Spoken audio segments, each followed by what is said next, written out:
পাচ্ছেন বন্ধুরা আপনারা, আমি চলে এসেছি এখন আমাদের মাঠের দিকে। অনেক দিন থেকে আসা হয়নি, আমার মাঠের দিকে আসিনি অনেক দিন থেকে। আমি আজকে আসলাম, প্রথম এসে দেখছি আমি মাঠের মধ্যে সবারই পুরো কেবল আর্ধেক মাঠ ধান গাড়া হয়ে গেছে সবারই।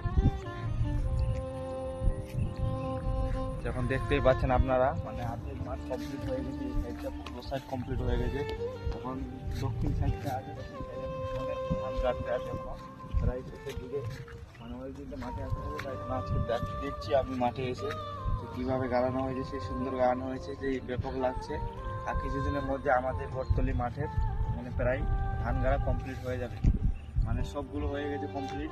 এখন সেই ওই সাইডটা আছে, বললাম তো ওই সাইডটায় কিছুটা গাড়ানো আছে, কিছু কিছু কাজ চলছে, কোনো হালকাল চাষ টাচ চলছে। মানে এইদিকে সাইড পুরো কমপ্লিট হয়ে গেছে, দারুণ লাগছে। ঠিক আছে বন্ধুরা, আমি ভিডিওটা যদি ভালো লাগে প্লিজ চ্যানেলটাকে সাবস্ক্রাইব করে দিয়ে লাইক করে যাবেন। আর পরের ভিডিও